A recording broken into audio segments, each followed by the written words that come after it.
Assalamualaikum warahmatullahi wabarakatuh. Bismillahi ma sya'allah la yasuqul khaira illallah. Bismillahi ma sya'allah la yasrifu su'a illallah. Bismillahi ma sya'allah ma kana min ni'matin faminallah. Bismillahi ma sya'allah la hawla wa la quwwata illa billah. Alhamdulillahi wa kafa wa salatu wassalamu ala sayyidina Muhammadinil Mustafa wa ala alihi wa ashabihi salatu wassalama amma ba'du. Ila hadratil muhtaramil kiramil mukarramin, semua para guru, para ulama, asatid, kiai yang kami taklimkan, Bapak Bupati, pimpinan Kementerian Agama Kabupaten Bulungan, Bapak Kapolres, Bapak Dandim, hadirin wal hadirat, khususnya Al Ustadz Abdul Manap, pemimpin Majelis Taklim Masalam, hadirin wal hadirat. Allah memberikan kita kebebasan untuk memilih dua cara hidup. Kulon jenengan diparingi Allah dikongkon milih perkara loro. Yang pertama, kita diberi kebebasan oleh Allah untuk memilih cara hidup uzlah atau hidup sendirian. Yang kedua, kita diperbolehkan untuk memilih mukhalafah, hidup bersama orang lain atau bermasyarakat. Yang pertama, kita diperkenankan atau diperbolehkan untuk hidup uzlah atau hidup sendirian.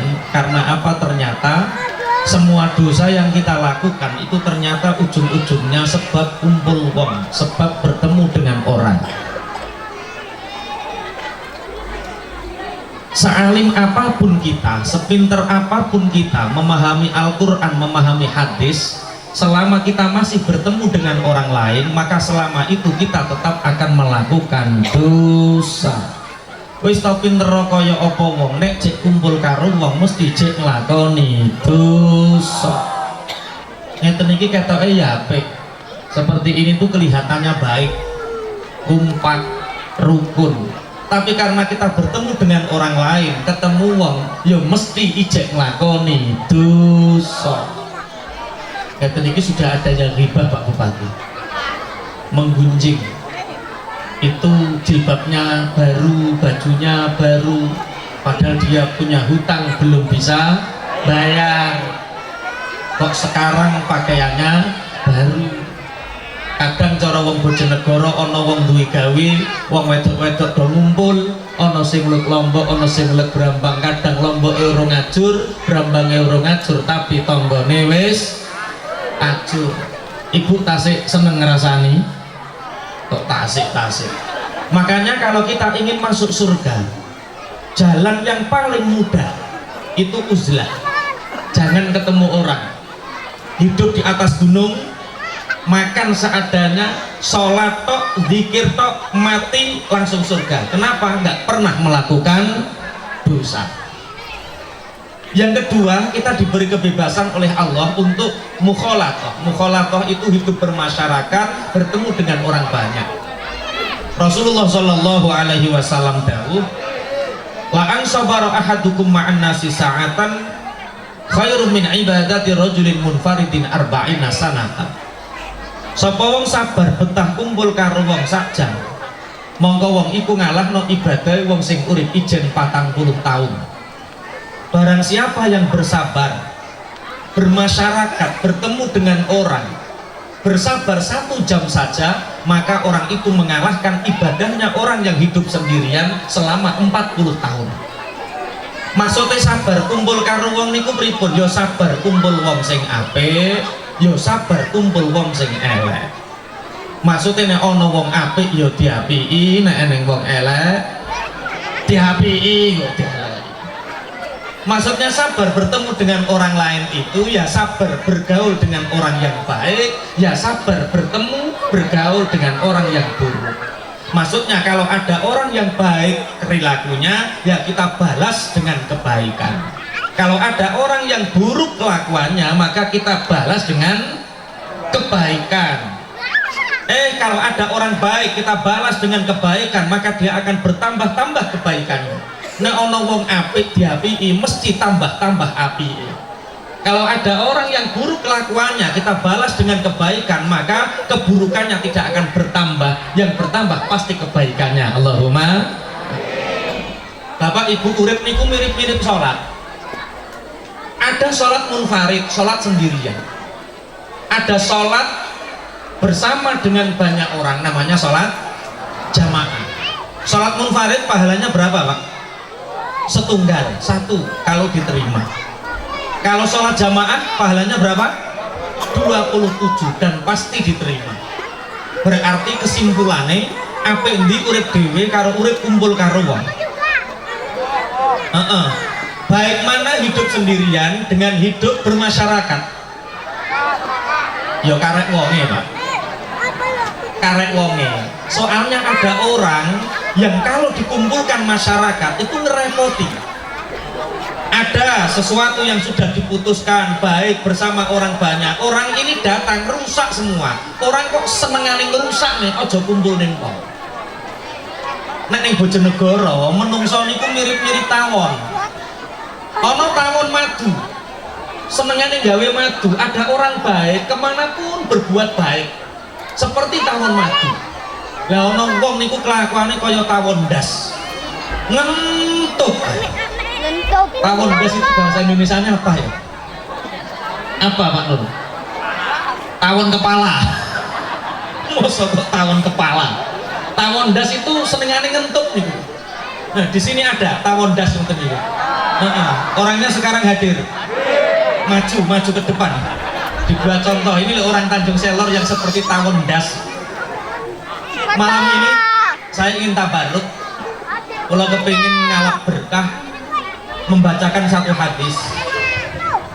Ono wong limo sing wajib diapiki senajan kelakuane elek. Ada 5 orang yang 5 orang ini walaupun punya perilaku yang buruk, kita wajib berbuat baik kepadanya. Rasulullah Shallallahu Alaihi Wasallam dawuh, man ahana khamsatan khosira khamsatan. Barang siapa meremehkan 5 orang ini, maka dia meremehkan, merusak perkara 5 yang lain. Sopo sing wajib diapiki senajan kelakuane elek? Sing pertama ulama.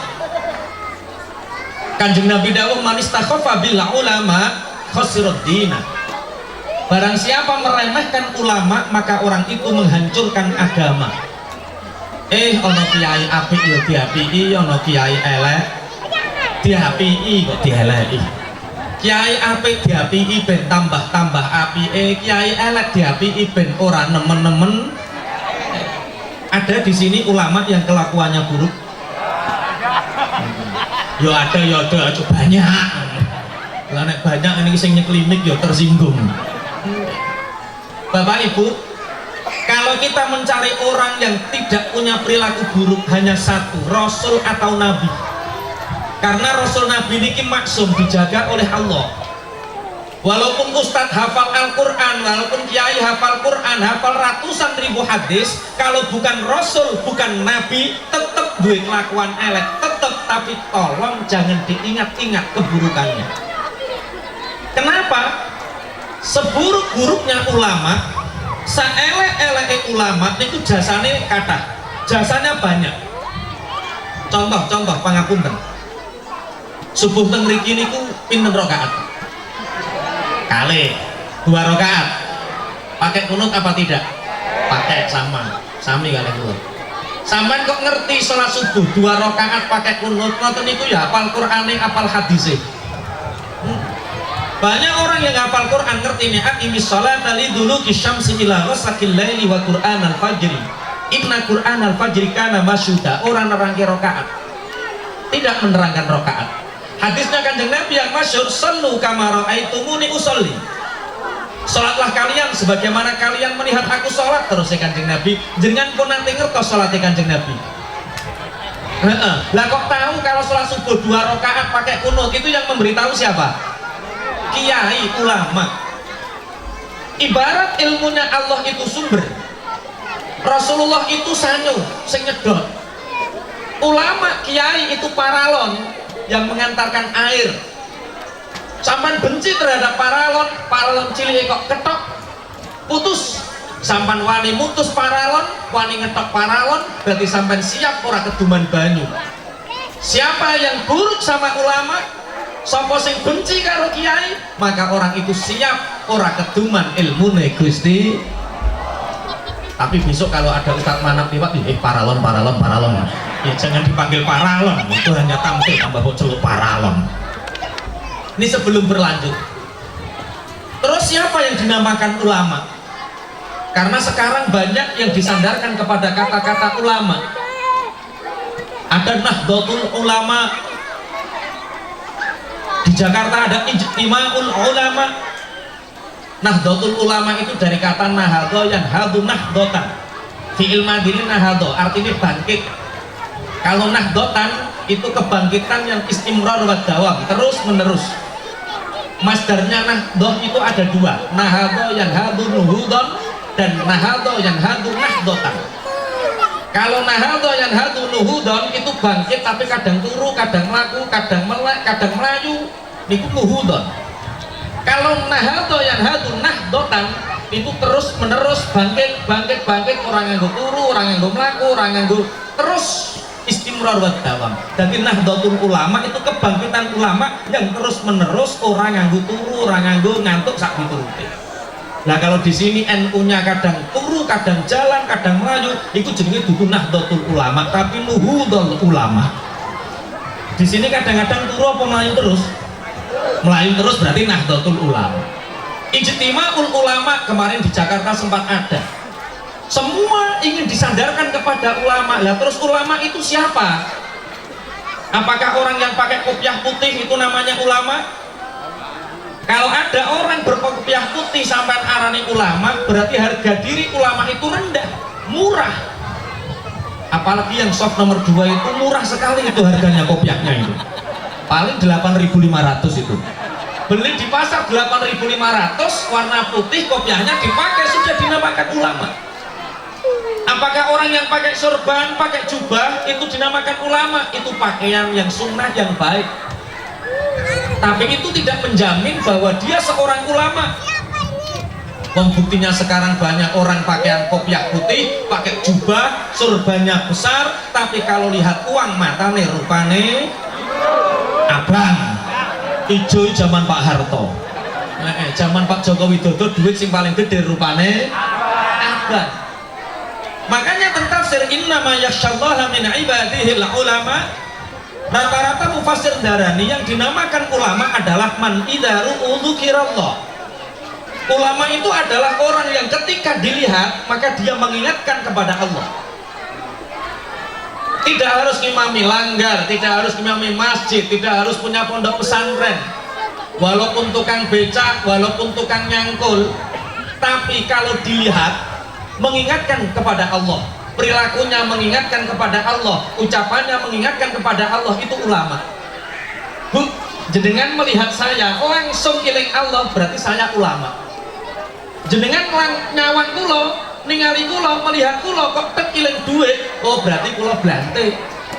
Wong kiai kok disawang orang elingno Allah, kok elingno duit, itu berarti jenenge blante. Siapapun kalau dilihat mengingatkan kepada Allah itulah ulama. Tapi akhir-akhir ini pangapunten banyak ulama yang diremehkan. Bu, misalnya jenengan gadah putri, gadah anak gadis, dilamar 2 orang. Satu dilamar anak yang baru pulang dari pondok pesantren, ngajar di langgar, ngajar di masjid, ngajar di madrasah. Yang kedua dilamar sama anak yang baru pulang dari Korea, punya uang 900 juta. Kira-kira yang diterima anak yang baru dari pesantren atau dari Korea? Ngene kok jiri orang remeh. Kalau anak pesantren datang ke rumah, ada apa Kang Santri kok kadingaren mriki? Iki langgare apa masjidnya apa madrasah sing dibangun? Nek ana santri dolan perangsane tarian wae. Mboten Bu, sepindah silaturahim ingkang nomor kalih juga jenengan iku remen kula. Lah kula nggih sak wangsule nek angsal kula rambut piyambak. Iki ngelamar to Kang? Nggih, ngene lho Kang, yo padha-padha santrine, padha-padha wong Islame, tak istikharah dhisik, kira-kira apik apa ora, maslahah apa ora. Nek dilamar santri ngono modele. Nek dilamar bocah mudhun kok Korea, wis ora usah istikharah, wis mesti apik. Pun Allahumma sholli ala Muhammad. Ayo apik karo ulama. Sing nomor kali, yang nomor dua, siapa yang wajib kita berbuat baik walaupun mereka punya kesalahan, walaupun punya keburukan. Yang kedua adalah umara, pejabat pemerintah. Rasulullah dawuh man istakhafa bil umara khasirat dunya.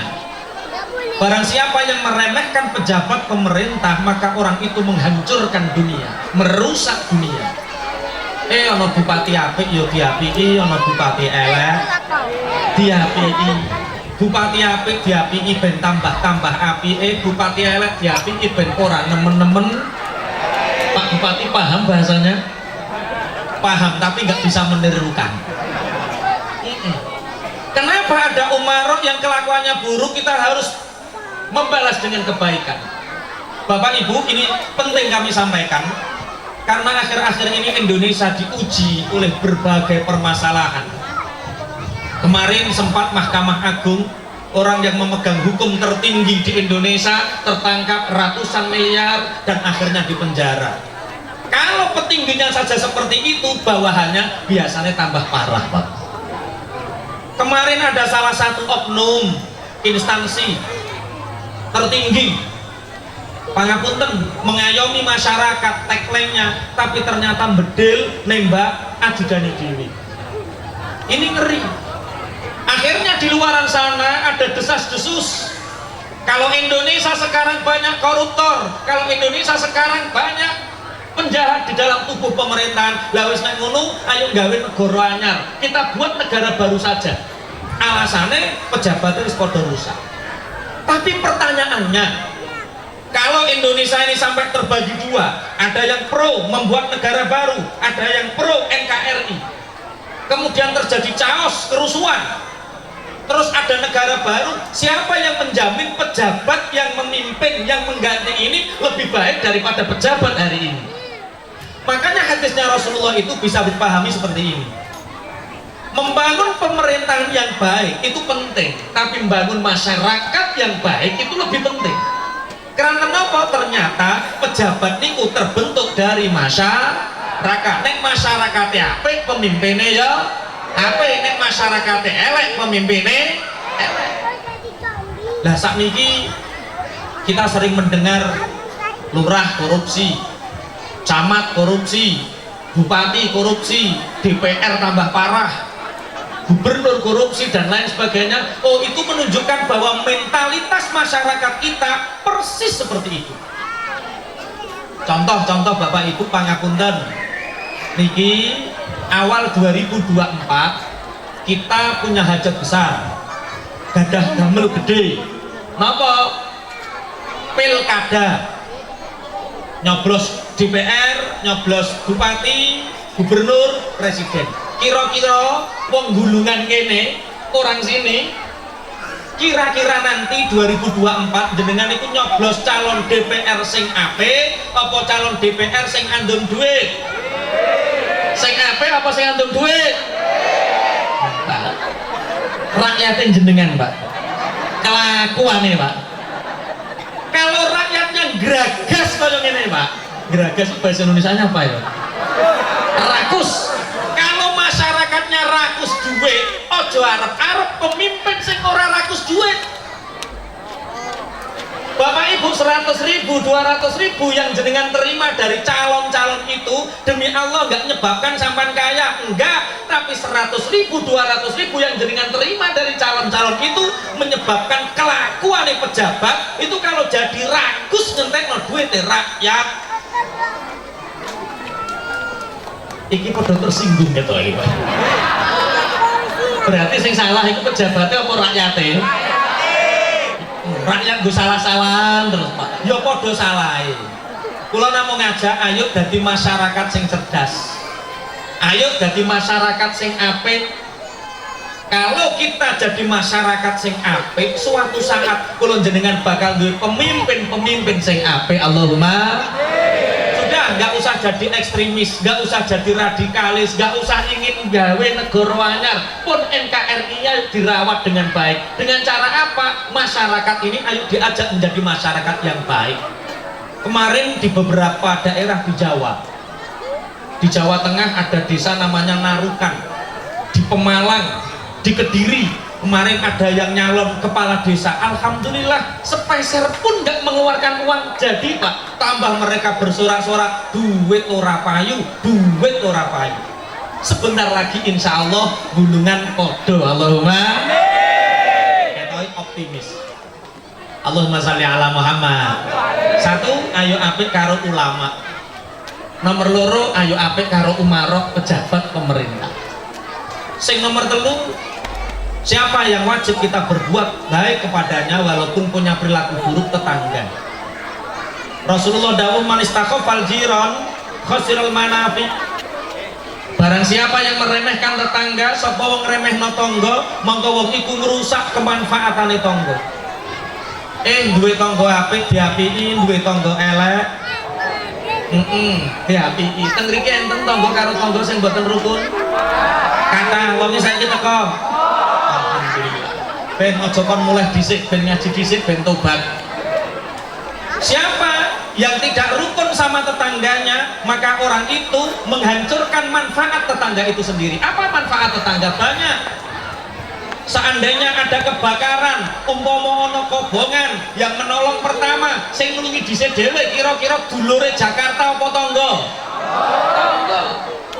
Jenengan punya kerabat meninggal dunia, kira-kira yang duduk, yang menggali kubur tetanggamu atau dulurmu Surabaya? Tangga. Makanya tulung sing boten rukun karo tetangga, yang tidak rukun sama tetangga, tolong malam ini nanti langsung minta maaf. Diketok, tok, assalamualaikum. Sing di rumah mikir ki kok kaya suarane musuhku. Bengi-bengi kok dodok-dodok lawang ajak geger ketok iki. Waalaikumsalam, meneng apa Le? Dalu-dalu kok dodok-dodok lawang ajak geger. Ora yo ora, aku rene iki arep njaluk sepuro sing wis ya wis. Njaluk sepuro kok dalu-dalu gak sesuk-esuk. Yu awake sak kecamatan Tanjung Selor iki terkenal nek gak rukun yu. Iki nek aku njaluk sepuro sesuk-esuk viral yu kabeh sak kecamatan krungu kabeh. Mulane aku dalu-dalu ki njaluk sepuro yu sing wis ya wis. Lah ning apa nek njaluk sepuro wong 5 tahun awake gak rukun sampean gak gelem njaluk sepuro. Wis to yu sepuro dhisik engko tak critani. Ya wis tak sepuro ndang cerita le eneng apa. Sampean ora nekani pengajian to. Pengajian yang gini kula mushola Al-Ikhlas masih taklim assalam. Oh, aku dik milih dandut ning kono lho, ning ndi alun-alun.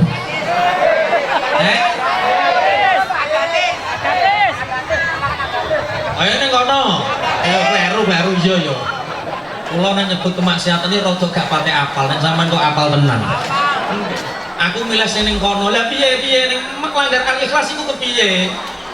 Lah yo mampu ana Kiai Bojonegoro takok. Ning kene ana tangga sing gak rukun, orang-orang jawab banyak. Lah iku ngelirik aku kabeh to, Le. Lah aku terus gak kepenak, terus aku njaluk sepuro. Lah ngajine piye kok sampean gelem njaluk sepuro? Sing tak iling-iling Lek yo, ngajine mau ngene lho. Duwe tangga apik kaya aku kon ngapiki Le, duwe tangga elek kaya kowe ya kon ngapiki. Geger neh ya wis. Iki sing bingung ngomong sing ora Jawa iki ngomong apa? Tiru Rasulullah. Bapak Ibu pangapunten, Rasulullah bisa syiar agama Islam sampai semerbak seperti ini bukan karena Rasulullah tetangganya baik semua, bukan karena Rasulullah didukung oleh tetangganya semua, bukan. Rasulullah juga punya tetangga yang buruk.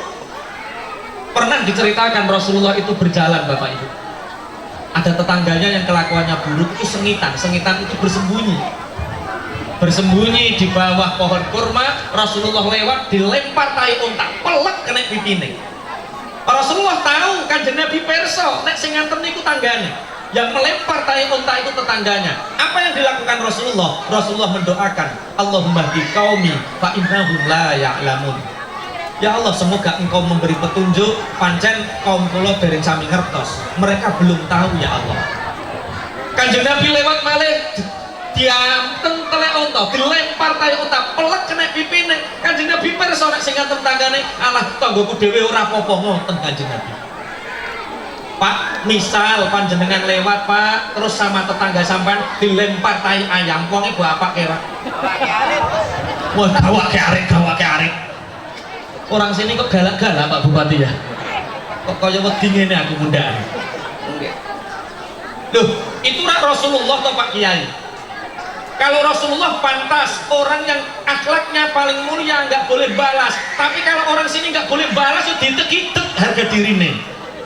Bapak, Allah sudah mengisyaratkan kepada kita kalau kita dilakukan atau kalau kita didolimi orang lain, kita sudah tidak sabar, kita boleh membalas, tapi dalam konteks balasnya kudu adil. Allah berfirman dalam Al-Quran, wala yajrimannakum syana'anu qaumin ala alla ta'dilu i'dilu huwa aqrabu littaqwa. Kalau kalian diperlakukan buruk oleh orang lain terus kalian tidak bersabar, maka balas, boleh membalas, tapi balaslah dengan adil. Artinya adil itu sama.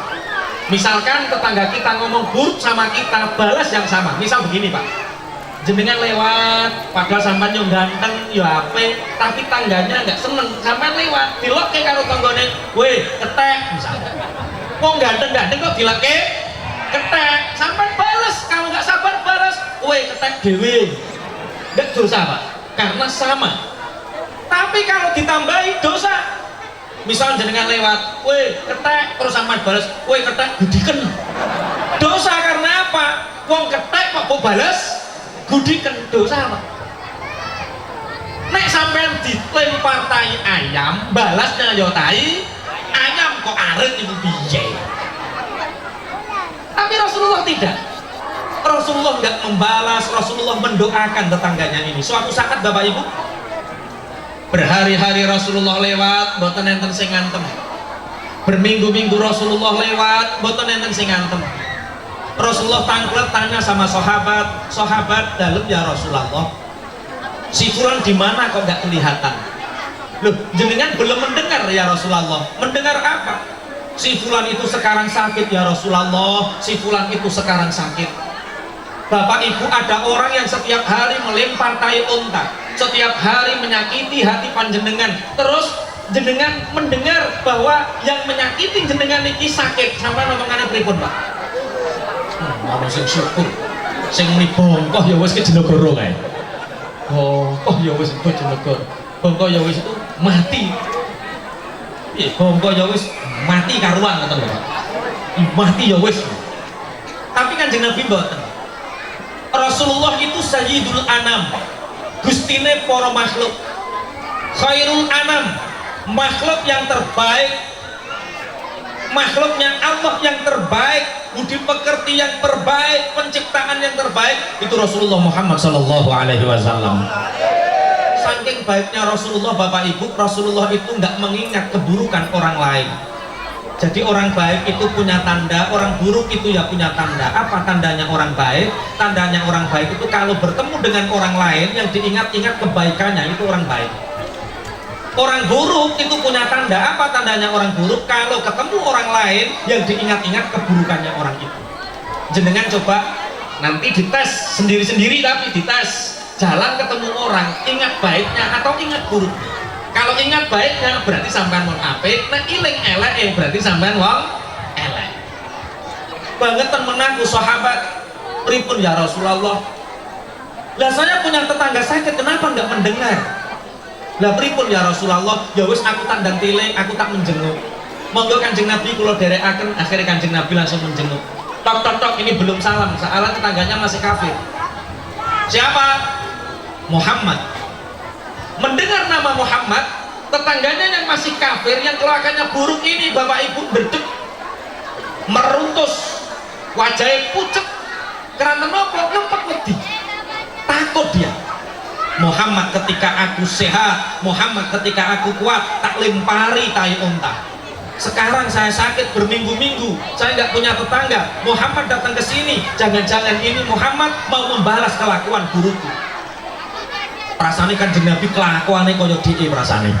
Idza sa'a fi'lul mar'i sa'a dzununu. Wong iku nek kelakuane elek, perasane wong liya-liya ya elek koyo dhewe perasane. Ana apa Muhammad? Saya mendengar Kak kalau sampai sakit saya ingin menjenguk. Yo, masuk. Rasulullah masuk. Didemek bathuke panas ka awake sampeyan. Didemek tangane panas ka awake sampeyan. Bapak Ibu tetangganya Rasulullah ini mulai nangis, meruntus nangis berapa? Muhammad, teman-temanku, tetangga-tetanggaku yang kafir yang meminta aku untuk melempar tai unta neng sampeyan Muhammad, sampai detik ini tak ada satupun yang menjenguk. Gak ono siji-siji sing niliki Muhammad. Lah sampean sing tak antemi telek unta, sing tak lempari bendino, lah kok saiki niliki ngoten. Muhammad, ya Kak, doakan Muhammad semoga aku cepat sembuh. Muhammad, doakan aku. Ki cara sampean sing dadi Kanjeng Nabi, Pak, dijaluk donga ngene iki sampeyan nek ndongakno piye? Ya tak dongakno tapi ya coba bali neh ngono jepuk iling-iling ae. Kanjeng Nabi boten. Dipegang keningnya Rasulullah mendoakan Allahumma shfi anta syafi la shifaa illa shifa'uk shifaan la yughadiru saqama la ba'sa qahurun insyaallah. Dipegang tangannya Allahumma shfi anta syafi la shifaa illa shifa'uk shifaan la yughadiru saqama la ba'sa qahurun insyaallah. Bapak Ibu, sampai hari ini jadi tradisi sunnah. Kalau kita menjenguk tetangga, menjenguk kerabat yang sakit, pegang keningnya, pegang tangannya, berdoa seperti doanya Rasulullah. Kula mboten apal lho Pak Yai dongane bahasa Arab, nek yo dawa pisan. Nek sampean ora apal dongane padha karo Kanjeng Nabi, pakai bahasa Indonesia enggak apa-apa, pakai bahasa Jawa enggak apa-apa. Sing penting artinya mirip atau sama. Kalau kita menjenguk orang sakit, Bapak Ibu, pegang keningnya, pegang tangannya, doakan. Nggak usah khawatir Kak, insya Allah sampai sehat. Sehat-sehat, wis kok gak usah khawatir, sehat. Itu sunnahnya. Jangan kok nilai wong loro langsung buk demek bathuke, buk demek tangane. Sakitnya sampai kok seperti ini Kak modelnya Kak. Lah kenapa ponakan ke persis iki Kak? Persis iki. Terus dia mati Kak. Sampai mulai wonge kejet-kejet. Perkara omongane sampai kepikir. Bapak Ibu, Rasulullah itu punya maqamul istijabah. Rasulullah itu punya satu kedudukan yang ketika Rasulullah berdoa maka doanya diijabah oleh Allah. Saking mandine dongane Kanjeng Nabi sehat Pak, tetangganya yang kelakuannya buruk ini sehat. Muhammad indah betul akhlakmu, Muhammad mulia betul agamamu, Muhammad ajak aku ikut masuk agamamu, aku tak ikut menjadi pengikutmu. Rasulullah dengan akhlakul karimahnya bisa mengislamkan orang kafir. Para sahabat, para tabi'in, para salafun soleh, sampai ulama-ulama mutaakhirin seperti Mbah Yai Hasyim Asy'ari, Mbah Yai Ahmad Dahlan, mereka dengan akhlakul karimahnya bisa mengislamkan orang kafir. Nah sekarang ini Bapak Ibu kita harus agak hati-hati. Di beberapa daerah di kota besar sekarang ini ada ustadz mondoknya di mana juga nggak jelas, di mana dia mengguru, siapa guru dan kiainya juga nggak jelas. Dia nggak mau mengislamkan orang kafir, tapi senengnya ngafirkan orang Islam. Maulid kafir, ziarah kafir, semua dikafirkan. Padahal kalau sejarah itu mengislamkan orang kafir, bukan mengkafirkan orang. Pun Allahumma sholli ala Muhammad. Maulidur Rasul itu berarti sebisa mungkin kita berusaha untuk meniru akhlaknya Rasulullah Muhammad Sallallahu Alaihi Wasallam, termasuk dengan tetangga. Bapak Ibu, Rasulullah itu kemarin ada pertanyaan, Ustadz, bolehkah kita bersedekah dengan orang kafir? Bolehkah kita memberi kepada orang kafir? Di dalam Islam, Al-Quran sudah sangat sering menjelaskan. Ada satu kisah tentang Rasulullah yang selalu 9 tahun memberi makan kepada orang kafir. Setelah Rasulullah meninggal, Bapak Ibu, Abu Bakar ini bertanya kepada istri Rasulullah yang kebetulan anak beliau yang bernama Sayyidah Aisyah, "Dek, dalam Bapak, sunnah apa Dek yang belum tak kerjakan dari Rasulullah?" Bapak, kelihatannya sunnah-sunnah Rasulullah sudah panjenengan kerjakan, semua sudah dikerjakan. Jajal diiling-iling Dek, Diingat-ingat lagi apa yang belum tak kerjakan. Ada satu bapak, apa nduk? Rasulullah selama 9 tahun setiap pagi dan petang Rasulullah itu ndulang orang buta di depan pasar Madinah. Ndulang, paham Pak Bupati? Ndulang apa? Oh, nyuapi. Rasulullah itu setiap pagi dan petang itu menyuapi orang buta di depan pasar Madinah. Ya sudah deh, kalau seperti itu biar aku yang melanjutkan sunnah Rasulullah ini. Berikan aku makanan. Dibawa oleh Sayyidina Abu Bakar di pinggir pasar Madinah, dicari, ternyata betul di situ ada orang buta. Orang ini orang kafir.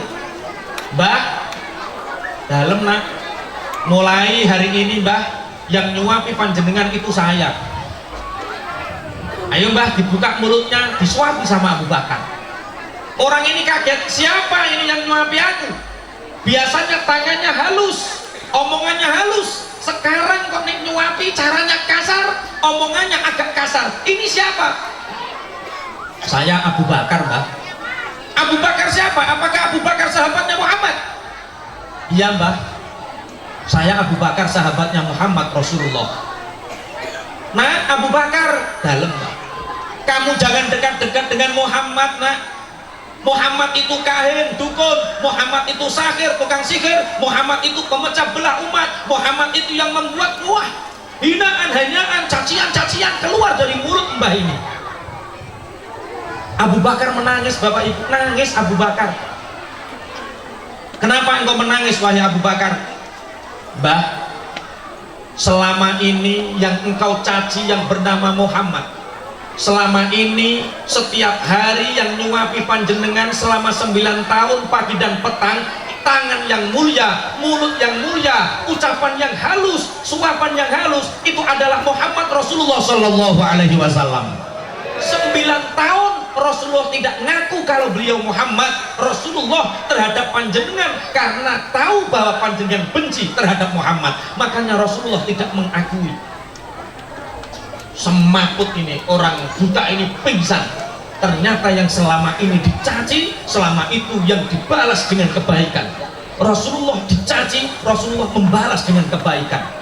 Akhirnya orang ini setelah siuman bersyahadat di depan Abu Bakar. Barokah tangan mulia Rasulullah disuapi 9 tahun. Orang ini masuk Islam, bersyahadat. Setelah bersyahadat orang ini meninggal dalam keadaan husnul khotimah. Allahumma sholli ala Muhammad. Ono tonggo apik diapiki, ono tonggo elek diapiki. Habis pengajian ini insya Allah semua rukun semua. Allahumma amin. 1, ayo baik sama ulama. 2, ayo baik sama umarok, gak usah jadi teroris, ekstremis, radikalis. Yang ketiga, ayo baik sama tetangga. Yang keempat, kerabat. Rasulullah dawuh man istakhafa bil aqriba khasiral mawaddah. Sapa wong ngremehno kerabat sanak famili, mongko wong iku merusak kasih sayang, merusak kerukunan. Duwe dulur apik diapiki, duwe dulur elek diapiki. Dulur apik diapiki ben tambah-tambah apike, dulur elek diapiki ben ora nemen-nemen. Pangapunten Bu, teng mriki nggih enten dulur karo dulur sing boten rukun.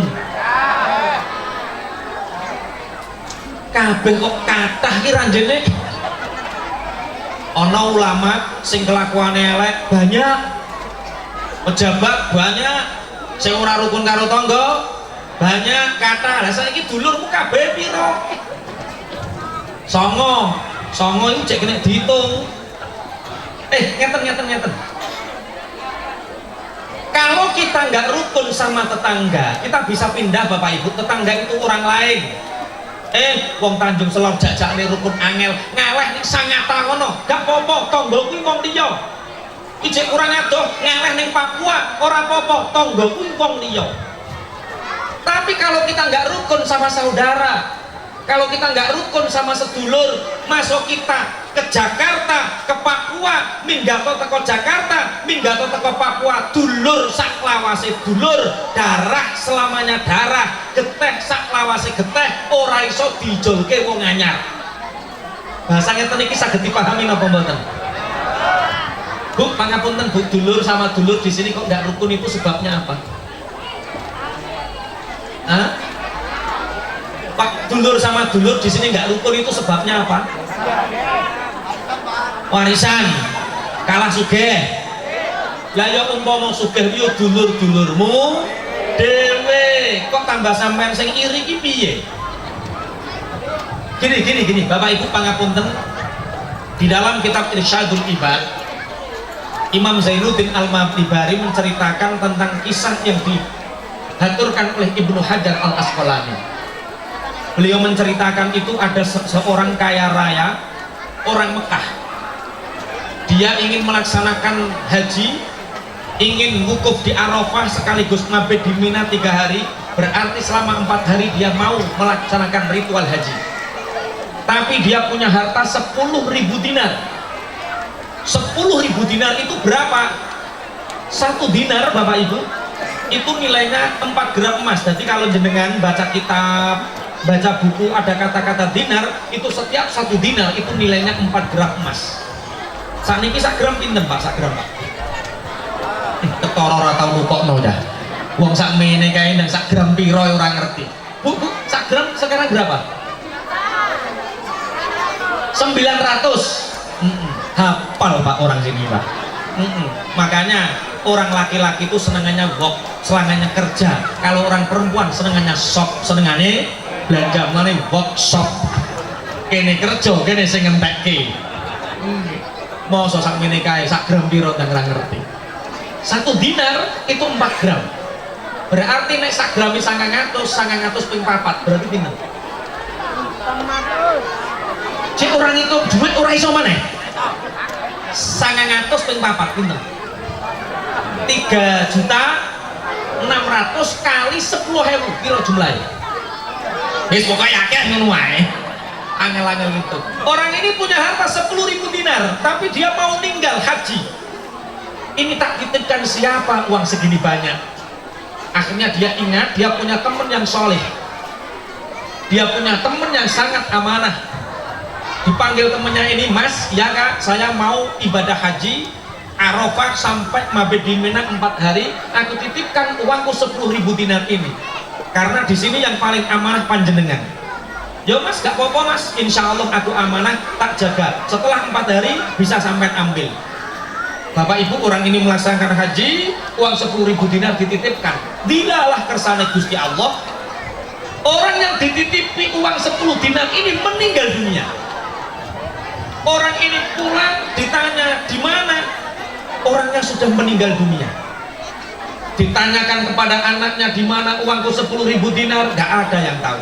Ditanyakan kepada tetangga dan keponakannya, nggak ada yang tahu. Akhirnya dia sowan salah satu ulama di Mekah, Mbah Kiai, saya titip uang kepada teman saya 10.000 dinar, saya pulang haji orangnya sudah meninggal dunia. Gimana cara mencarinya? Ditanya sama Kiai ini, temenmu itu soleh apa tidak? Soleh Pak Kiai. Saya nopo mboten? Saya Pak Kiai. Sholat? Sholat. Sedekah? Sedekah. Puasa Senin Kemis? Iya. Dia terkenal amanah Pak Kiai. Oh berarti kemungkinan besar dia di alam kubur, di alam barzah kemungkinan besar diberi nikmat oleh Allah. Nah terus pripun Pak Kiai? Coba pergilah ke sumur Zam-Zam. Panggillah nama sahabatmu. Kalau nanti temanmu ini berada di alam kubur dan diberi nikmat, dia akan menjawab di mana uangmu 10 dinar. Pergi dia ke sumur Zam-Zam, ditanya, ya sahibi, aina asyaratu alfi dinari? Hei koncoku, duitku 10.000 dinar ning ndi? Tidak ada jawaban. Dipanggil 2 kali, tidak ada jawaban. Dipanggil 3 kali, tidak ada jawaban. Kata Pak Kiai orang baik, dipanggil di sumur Zam-Zam menjawab, ini gak ada jawaban. Pulang sama Kiai ini. Pak Kiai, sudah saya panggil di sumur Zam-Zam Pak Kiai 3 kali, tapi tak ada satupun jawaban. Terus Pak Kiai, jangan-jangan temanmu di neraka, jangan-jangan temanmu di alam barzah ini disiksa sama Allah. Tapi dia orang soleh Pak Kiai. Siapa tahu. Coba begini saja, nggih Pak Kiai. Lunga ning Yaman. Di Yaman itu ono sumur sing jenenge sumur Barhut. Sumur Barhut itu telenge sumur Barhut itu menuju neraka jahanam. Jadi sapa sing jatahe klebu neraka jahanam ning alam kubur disiksa karo Allah, monggo dipanggil di sumur barhut, dia akan menjawab. Orang kaya yang punya 10 dinar, 10.000 dinar hilang ini pergi ke Yaman Pak, demi 10.000 dinar ketemu. Bareng neng sumur barhut, ya sahibi, aina asyaratu alfi dinari. Hei koncoku, duitku 10.000 dinar neng ndi? Ternyata ada jawaban. Mas, duitmu tak simpen neng sorbayang. Sorbayang itu bahasa Indonesia nih apa? Di bawah ranjang anakku yang kedua.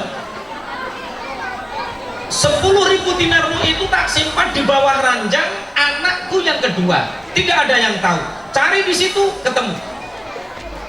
Ya nanti tak cari, tapi saya ini sedih Mas. Lah sedih kenapa? Ini rak sumur barhut. Ya, sumur barhut ini telennya yang paling dalam ini bisa menuju ke neraka jahanam. Iya. Sampai rak soleh, betul.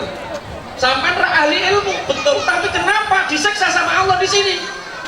Dia menjawab, Mas, saya tiap hari memang sholat, tidak hanya fardu, sholat sunnah aku kerjakan, puasa Senin Kemis aku kerjakan, sedekah aku lakukan. Tapi kenapa sampai bisa disiksa di barhut?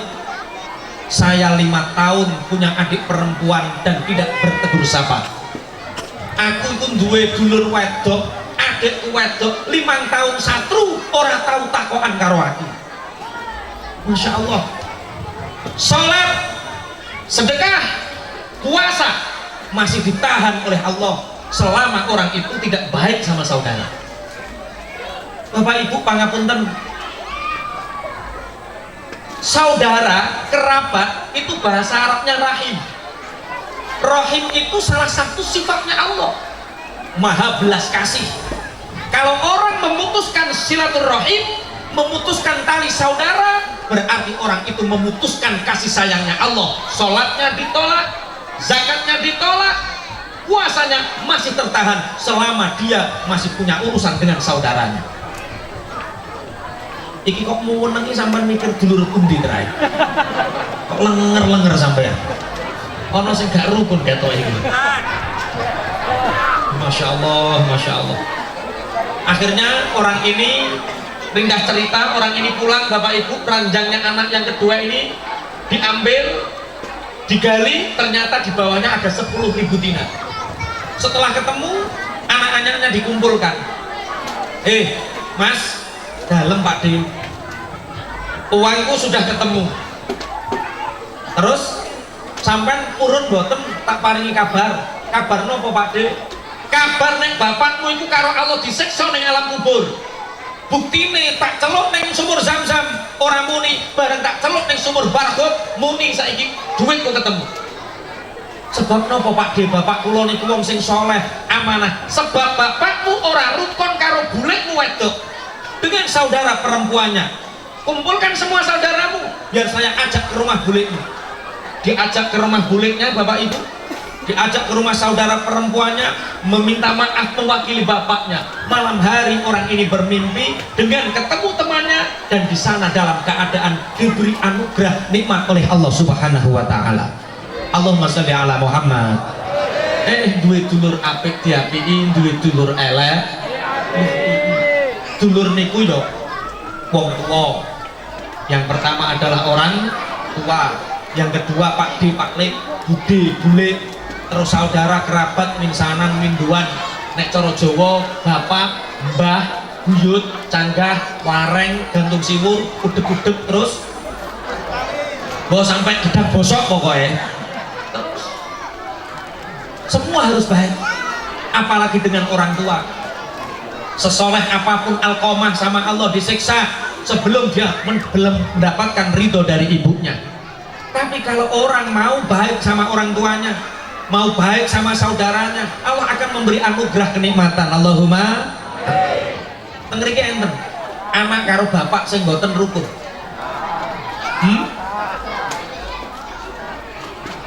Wong dan elek karo bapake, elek karo ibuke, pangapunten. Masa sampai sholat ijek ditahan.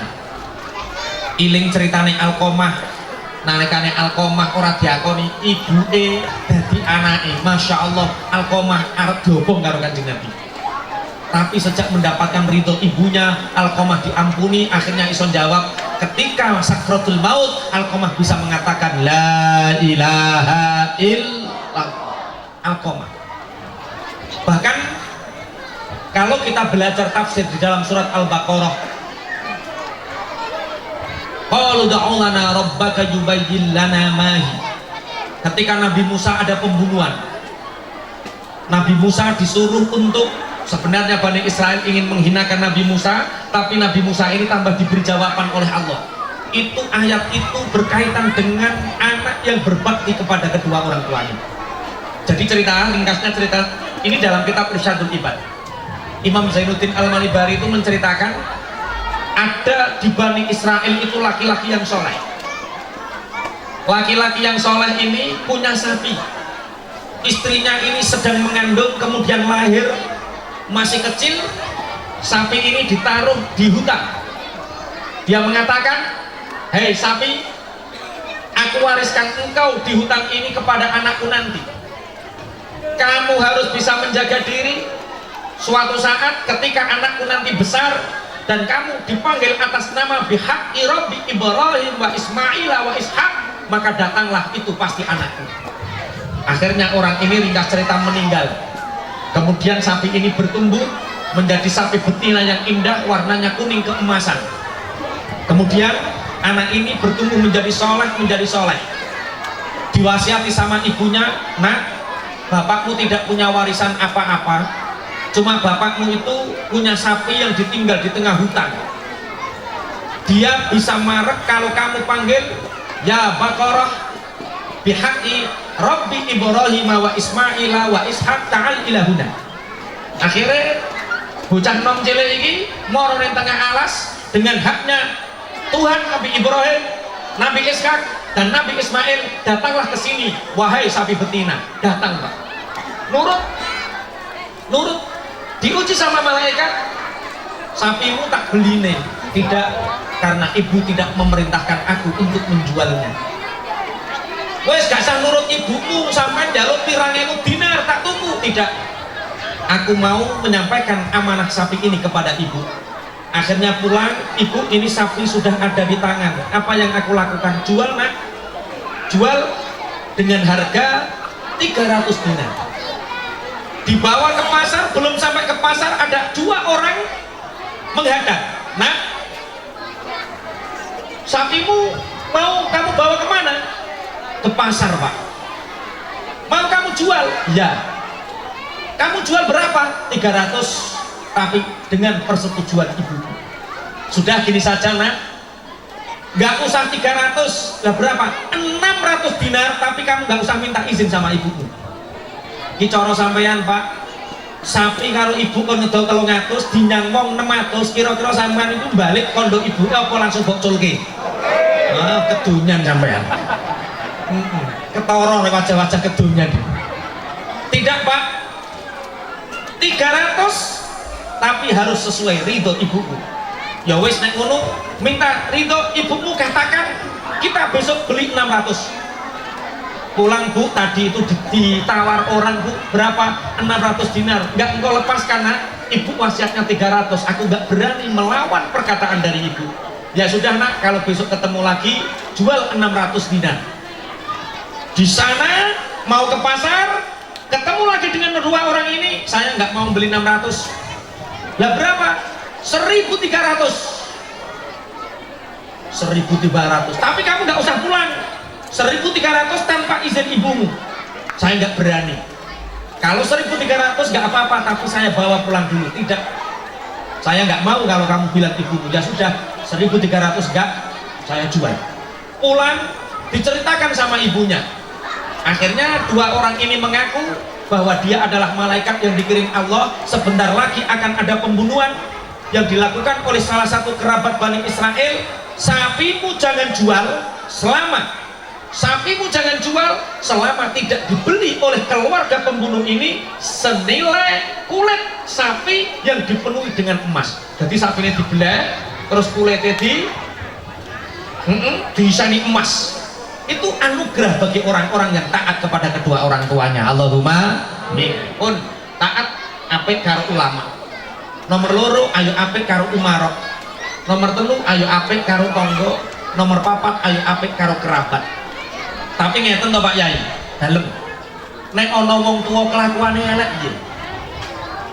Di sini ada yang merasa pangapunten selalu dibikin jengkel sama orang tua. Wong tua bapak ibu niku mirip-mirip anak kulon jenengan.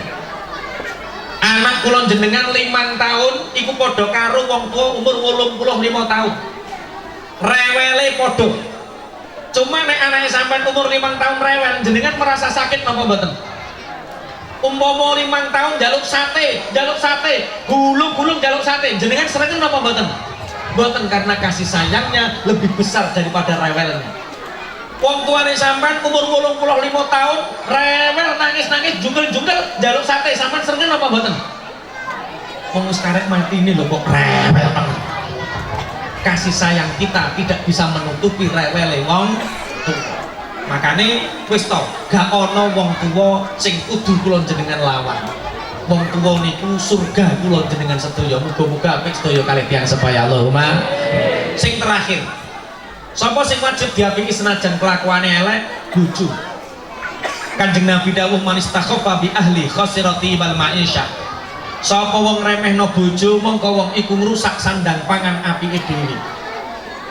Duwe bojo ganteng diapiki, duwe bojo mrongos diapiki. Bojo-bojone dhewe ganteng gunane apa? Bojone wong liya ora kenek dirasakno, aluk mrongos-mrongos lak bojone dhewe engko ditelateni ra anake akeh-akeh dhewe. Ngoten Pak nggih, duwe bojo ayu bening diapiki, duwe bojo ireng apa ganti-ganti. Ingin duwe bojo ayu ora usah diganti Pak, dikasih biaya perawatan. Wis toh perawatan nggak usah mahal-mahal, 700.000 1 bulan untuk ke salon sudah cantik Bu ya. Wis glowing wisan. Tapi terus bojomu terus mobilnya ditulisi Mama glowing Papa gulung komeng. Nggih saking bojo nang kaya ngono. Pangapunten Bapak Ibu, nikah itu gampang. Tapi sing angel gawe keluarga bahagia. Mulane tulung teng mriki enten sing dereng nikah. Grup-grup rebana iki sampun nikah napa dereng? Grup rebana enten sing dereng nikah. Kata Kanjeng Nabi dawuh syirarukum uzabukum, seburuk-buruk kalian adalah orang yang belum menikah. Dadi saelek-eleke wong ya iku wong sing durung nikah. Mulane tulung dan diketno nek nikah. Sing neng duda ndang nikah, sing ana rondo ndang. Jangan takut untuk menikah. Bapak Ibu pangapunten, wong lanang kok nikah bejo oleh bojo salihah, nurut, gemati, apian, wong lanang iku dadi raja. Iya duwe bojo ndang salihah turu dikonconi, masak dimasake, napa malih kesel dipijeti. Wong lanang duwe bojo salihah uripe kaya raja, nikmat ra karu-karuan. Dene kok duwe bojo ra patek tepak, cerewet, jalukan, rewel, dadi wali.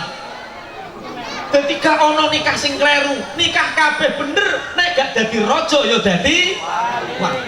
Yang di sini kira-kira ini banyak raja atau walinya? Alhamdulillah. Wajahnya wis ketara. Wajah-wajah wali Pak. Masa sing kene glowing-glowing nek kene kok pucet kabeh. Masyaallah, masyaallah. Nggih, dadi nikah niku ora ono gak penake. Pokoke wong lanang nek nikah nek gak dadi raja ya dadi wali.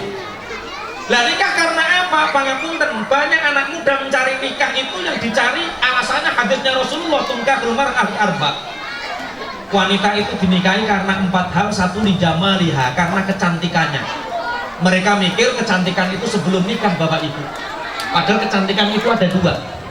Ada kecantikan sebelum nikah, ada kecantikan setelah menikah. Kalau kecantikan sebelum menikah itu pasti faktornya genetik. Contoh, bapak yang ganteng, ibu ayu, anaknya ayu, terus bok nikah.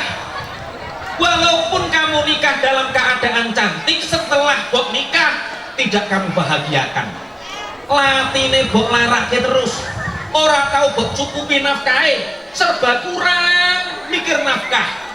Ayu kaya apa, secantik apapun istrimu, tapi kalau nggak kamu bahagiakan, nggak kamu cukupi nafkahnya, wong wadon sing ayu tambah susah, tambah susah, tambah susah, terus mudak watuk, terus mengi, bar mengi terus brodoli rambutnya, nggak kurung. Ayu kaya apa, tapi nek ora bahagia, bar nikah dadi elek. Tapi ada orang biasa Pak, orang tuanya biasa, ibunya biasa, jadi anak-anaknya juga biasa, terus sampai nikah. Bareng mbok nikah, mbok cukupi kebahagiaannya, hatinya nggak pernah sampai sakiti, nafkahnya dilebih-lebihkan, masya Allah. Wes to elek kaya apa, perawatannya cukup, muda glowing, muda ayu, muda burus, koncone gawok kabeh. Wayah reoni kaget. Loh, yung sampean rak siti kae ijo. Lah kok ngono tambah lho bojone sapa nu? Nggih. Makanya cantik itu kalau bisa sebelum atau setelah menikah. Setelah menikah, bahagiakan istrimu, makmurkan istrimu, insya Allah bojomu tambah ayu dewi. Allahumma tambah tukar ganti ku piye. Pun ngeten. Nikah itu gampang. Tapi sing angel gawe keluarga bahagia. Nikah itu hukumnya sunnah, tapi gawe keluarga bahagia hukumnya wajib. Makanya wong sekali rumah tangga hidupnya kudu bahagia, sekali urepe congkrah boten genah nyusahno tiyang kathah. Pak RT susah bendino dicurhati, kiai susah setiap hari diminta doa, tonggo piranti glundang yoko. Masya Allah. Ayo jadi keluarga bahagia. Nah terus dia caranya gaya keluarga bahagia, satu qanaah. Sebaik-baik keluarga yang bahagia adalah keluarga yang qanaah. Caranya piye? Bu, jenengan kalau diparingi suami, lek, Bu, ini nafkahnya Bu, iki rezekiku hari ini Bu, terima. Kemudian alhamdulillah Pak, matur nuwun, terima kasih, barokallah. Wanita yang seperti itu, suaminya akan bertumbuh menjadi bahagia, makmur, rezekinya digampangno Allah. Allahumma. Jenengan nggih ngoten Bu, nek dikai bojo yo alhamdulillah, matur nuwun, barokallah ngoten. Lah piye nek dikai Bu iki rezekine nek napa piye? Kok samene? Lho tuku wedak ora cukup. Oh ya Allah, ya Rabb ya Karim. Kalau menurut Ibrahim Az-Zarnuji, Syekh Ibrahim Az-Zarnuji di dalam kitab Ta'limul Muta'alim, ada wanita yang menghambat rezeki suami. Perhatian, kalau suami panjenengan golek rezeki kok kangelan, kerja sulit, kemana-mana cari nafkah sulit, itu biasanya ada istri dua ini. Satu, istri yang tidak bisa hifdzul lisan, tidak bisa menjaga lisannya. Lisan itu apa? Bu, kalau diajak bicara suami, intonasi istri harus lebih di bawah suami. Misalkan suami manggil, Bu, sampan dalem. Bu, dalem. Bu, dalem. Bu, dalem. Kudu sangi sore terus. Lah nek dipanggil intonasinya lebih atas, nyempit no rezeki. Bu, ini ngomong. Nah, iki. Soalnya secerdas apapun orang Bu, masuk kiai, masuk ustad, hafid Quran, hafal Quran, tapi nek wis disentak bojo bento dadak. Maca kitab lho ora ketok hurufe. Masuk Pak Kapolres, masuk dandem duit bedil gede. Iku nek disentak bojone ngentret kok. Ndak bento. Pak Bupati lho padha ya. Makanya wanita yang tidak hifdzul lisan itu menyempitkan rezeki suaminya. Suami Bu, kalau jenengan bisa hifdzul lisan, menjaga lisannya baik, nek basa Jawane iso tata krama, inggil, wong lanang niku ndak cerdas. Bu, dalem bah ngersake napa, langsung sarap iki tol werdas, ling-ling kono ketok kabeh. Tapi nek mbok sentak meneng toh, terus langsung sarape pedot siji loro pedot kabeh. Masyaallah, hifdzul lisan. Yang kedua, Jadi penduduk neraka yang terbanyak wanita itu karena 3 hal. Siji kakean omongan, nomor loro aurat, nomor telu gelak atine wong lanang. Mulane penduduk neraka sing akeh wong wedok krana 3 perkara, omongane, aurate, karo gelakno sing lanang kapok kowe. Nek bojomu neraka sampean yo melok kok kapok-kapok piye? Yang kedua yaitu wanita yang sering berjalan di depan suaminya. Kalau ada istri sering jalan di depan suami, itu istri yang tidak memberi kehormatan kepada suaminya. Karena seperti ini akhirnya rizkinya suaminya ini terhambat. Mulane Pak jenengan bojone kok liwat ning ngarepe langsung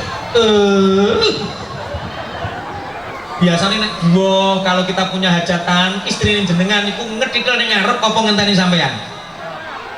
Mulai besok Bu kalau jalan, suami jalan sampean di samping pinggir. Rizkine bojone sampean melimpah. Atau lebih ke belakang sedikit. Yuk, jaga ketok, enggak berani ada suami. Ora wong wedok tenang nawan ning ngarep. Oh ya Rabbi. Allahumma shalli ala Muhammad. Hifdzul lisan, keluarga yang bahagia adalah keluarga yang bisa menjaga lisannya. Nek basa bojonegarane iso ngomong krama inggil. Jajal wong sakmene kae sing krama inggil karo bojone angkat tangan. Lah jenengan nganggo bahasa Inggris apa Jawa karo bojone? Jawa moko. Kula nembe ngertos jawabane sak mangke.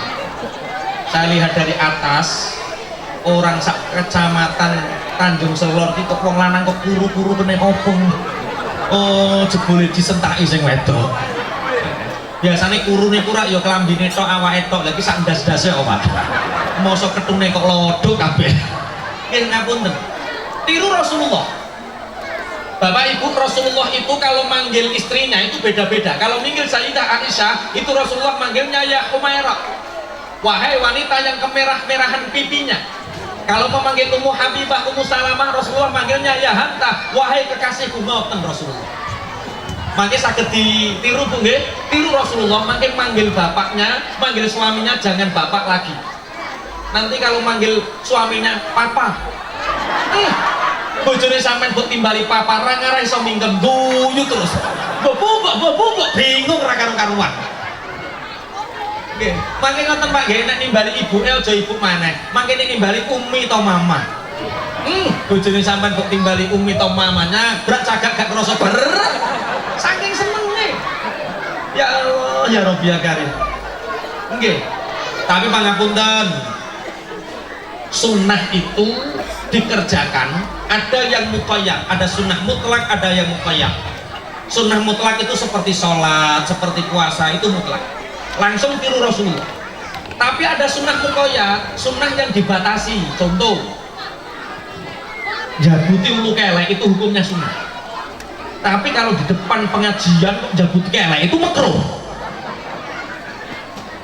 Itu muqayyad. Sama Bu, manggil papa mama itu maksudnya harus muqtadul hal wal maqam. Maksud saya kalau manggil papa mama itu di dalam kamar jangan sampai ada yang tahu.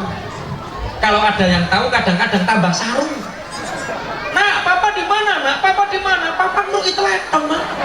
Masa papa kok ngerik letong? Harus muqayyad, harus tahu tempat. Muqtadul hal wal maqam. Satu, hifdzul lisan, bisa menjaga lisan. Yang kedua, ciptakan keluarga yang murah senyum. Nek bahasane Kanjeng Nabi, yadkhulu ilaihim dhahikan wa yakhruju minhum dhahikan. Keluarga bahagia itu keluarga yang suami ketemu istrinya bisa guyon. Istri ketemu suaminya, suami bisa guyon. Hanya keluarga bahagia yang bisa guyon sama suami istrinya. Loh, banyak loh Bu pangapunten wong lanang pinter guyon karo koncone. Ada orang laki-laki pinter guyon sama temen-temennya di perapatan, di embong, pinter guyon karo koncone. Bojone liwat meneng cebong, kok bojoku liwat. Iso guyon karo wong liya, tapi gak iso guyon karo bojone dhewe. Maka keluarga bahagia itu keluarga yang bisa guyon. Tolong mangke mantuk dan guyon karo bojone. Neng jero kamar guyon terus sampai anaknya kaget. Bapak sama ibu kok sekarang di kamar guyon terus. Nanti 4 bulan setelah pengajian ini rumahnya Bu Bidan meruame.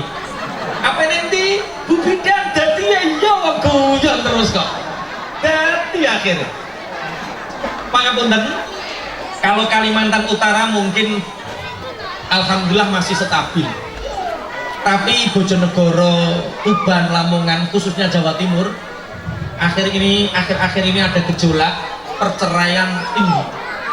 Angka perceraian itu meningkat. Kemarin di Bojonegoro bulan September, satu bulan ada 548 perceraian. Sangat tinggi sekali. Di Jawa sangat tinggi perceraian. Padahal pangapunten, ekonomi semakin membaik, universitas semakin banyak, sarjana semakin banyak, tapi kenapa perceraian semakin tinggi? Padahal dulu banyak orang tidak sekolah, sekolahnya SD, hanya SMP, kadang tidak lulus, tapi kenapa mereka bisa menjaga mahligai rumah tangga sampai sepuh? Sekarang sarjana nikah sama sarjana cerai. Bahkan kemarin ada seorang penyanyi, suaranya enak, duitnya akeh, nikah karo bocah ganteng, dikamplengi sampai bonyok kabeh. Ya? Halo, Pak. Roh piye to? Lah ya ono, aku mau cerita, kan yo pancen ono to. Lah kenapa terjadi seperti itu? Bahkan kemarin ada mahasiswa, Bapak Ibu, ternyata pendidikan tinggi belum menjamin kebahagiaan. Mereka otaknya cerdas tapi nggak pinter memaafkan. Mereka pendidikannya tinggi tapi nggak belajar untuk menghargai, nggak belajar untuk menghormati, nggak belajar untuk melayani, nggak bisa memaafkan, sehingga banyak terjadi perceraian. Beda karo zaman biyen, Pak. Makanya kemarin ada mahasiswa tanya, Pak Kiai, ya Mas, kenapa Rasulullah menikahi Sayyidah Aisyah yang umurnya 9 tahun? Ini namanya diskriminatif terhadap wanita. Wong bocah cilik umur 9 tahun kok dinikah. Tak kandani Mas, likulli ajalin kitab yamhullahu ma yasha'u wa yusbit wa indahu umrul kitab.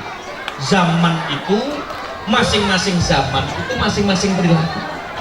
Kamu jangan mengatakan umur 9 tahun itu kecil. Bisa jadi umur 9 tahun itu lebih dewasa daripada anak yang sekarang 20 tahun. Kita buktikan. Pripun Pak Kiai yang buktikan? Tak ajak nemui ibu, Pak, ibu saya. Ibu saya usianya sekarang hampir 80 tahun. Mbok, Jona, jenengan nikah riyen tahun pinten, Mbok? 52 nak. Jenengan riyen iku umur pinten nalikane dinikah bapak? Oh, tahun 52. Umure mbok iku 12 tahun nak. Ibu saya dinikah bapak usianya 12 tahun. Aku yo mikir sebagai anak modern hari ini yo mikir umur 12 tahun yo wis kena dinggo turu. Utek-utek mesum umur 12 tahun tidak dibutor. Karena saya menghormati hak wanita, karena ini sensitif, saya nggak berani tanya sama ibu. Saya ngobrol sama bapak. Pak, Yona, ibu terusnya nikah kalian jenengan umur 12 tahun. Yona, lah ngoten itu langsung nggo Pak. Dinggo piye? Ya ora dinggo piye. Bapak sama mbokmu itu hidup bareng 5 tahun. Umur 12 tahun, 13 tahun, 14 tahun, 15 tahun, 16 tahun, 5 tahun urip bareng. Mbokmu belajar melayani, mbokmu belajar memaafkan ketika bapak salah. Mbokmu itu wis pinter ngersiki omah, pinter melayani, pinter menghargai. Mbokmu itu wis Masya Allah. Berarti saat itu Sayyidah Aisyah, saat itu mbok saya umur 12 tahun sudah tamyiz tapi belum balik. Wes pinter menghormati, pinter melayani, pinter menghargai, tapi belum punya balik, belum nafsu. Beda karo bocah saiki umur 9 tahun belum tamyiz tapi sudah balik. Winginane Pak, kalau membaca WA yang berselebaran, ada anak kelas 6 SD, WA-an sama anak temennya kelas 6 SD. Papa di mana? Papa main kelereng, Mak. Hati-hati loh Pak, jangan sampai kalah. Ya Mak, terima kasih doanya. Lah yo, kelas 6 SD wis papa mamanan. Berarti anak zaman sekarang balik tapi belum tamyiz. Sedangkan Menteri Agama hari ini memutuskan tamyiz itu 19 tahun. Itu pun masih banyak angka perceraian. Itu menunjukkan bahwa pangapunten, sekarang orang sudah balik tapi belum tamyiz. Ini pangapunten, teng Grandul iki kok nek njabuti wayah napa Pak Nur? Jenengan ngerti karepe model ngeten iki. Maulidur Rasul di beberapa daerah niku harus membahagiakan, ngeten iki kabar gembira. Sebagai bentuk kabar gembira niku kula jenengan sedaya nyenengi Kanjeng Nabi Muhammad sallallahu alaihi wasallam. Cuma biasanya kalau di Jawa itu ada uangnya 100.000. Dan yang ini kok 2.000. Biasanya ada sarung BHS yang harganya 1.500.000. Terus akhirnya ngomong demi lagi misalnya gini Pak. Tapi nggak apa-apa. Kenapa seperti ini? Nanti mahalul qiyam. Mahalul qiyam, setelah mahalul qiyam doa, setelah doa ini baru ada berkah. Setelah baru ada berkah, setelah Al-Fatihah wis ana berkah nang gaden cukup. Lah sing kuwatir kula lagi sallallahu alaihi ngatek keruyu. Lah yo kok murono berkah kok wis keruyuki. Niki mangke pas mahalul qiyam napa sak rampunge mahalul qiyam iki. Tolong jangan bubar sebelum mahalul qiyam, pantang pulang sebelum mahalul qiyam. Niki keranten sudah 1,5 jam lebih kula. Pangapunten ingkang kathah, mugi-mugi Tanjung Selor ini selamanya menjadi kecamatan yang makmur. Allahumma amin. Kabupaten Bulungan iki mugi-mugi kabupaten ingkang rukun. Gemah ripah loh jinawi. Apik karo ulamae, apik karo umaroe, apik karo tanggane, apik karo kerabate, apik karo keluargane. Dan ternyata dekadensi moral, kebobrokan moral anak-anak bangsa hari ini Bapak Ibu niku karena mereka tidak mempunyai, tidak merasakan baiti jannati, tidak merasakan rumahku adalah surga. Kalau awal mantuk yang Pondok Tanggir tahun 2007 niku sering teng Lamongan ngaji rutinan teng Babat mantuk nanti jam 12 bengi udanan Pak di Kecamatan Sumberjo. Udanan kula mampir warung umum Pak, warung umum karena warna catnya semua umum. Di situ ada anak muda 5 Pak, lanang laki-laki tapi celonone suwek kabeh, lanang tapi ceplian, lanang tapi rambutnya dikuncris Pak, lengene ora gede tapi digambari kalau jengking Pak. Kaosnya ada tulisan panitia kiamat. Bocah kok nakale ngono Pak. Akhirnya kalau ceritanya reno-reno seneng Pak kali kula, Mas omah mundi balen. Mas aku ki ketua geng yo. Wis ketara. Wajah kriminal iki ketua geng biasanya. Anak buahku selawe Mas. Yo ngerti lah, terus tolong Mas kasih waktu 1 bulan sekali sampean ceritani wali-wali gak apa-apa. Ya wis akhirnya setiap malam Jumat Legi kula teng warung niku. Ada 30 anak Pak. Preman kabeh. Kula jak roti hadat, bakdo niku kula jak ngaji maulid niku. Majelis kula pertama niku kula jenenge Al-Anwar. Al-Anwar niku mboten bahasa Arab tapi bahasa Indonesia. Al-Anwar niku singkatane Aliansi Anak Warung. Jadi diajak ngaji ning langgar angel, jak ngaji ning masjid angel, jak ngaji ning warung. Jenenge Al-Anwar, Aliansi Anak. Wah, cah nakal-nakal kula tanggoki, Mas. Kenapa sampean enggak pulang sih, Mas? Neng embong, neng warung, neng embong, neng warung. Mbok yo ning omah ketemu bapak, ketemu ibu. Kak, gopo mulai. Paling kok mantuk pulang ke rumah paling ketemu karo mak lampir. Ibu dianggap mak lampir, bapak dianggap monster. Ini masalah kita Pak.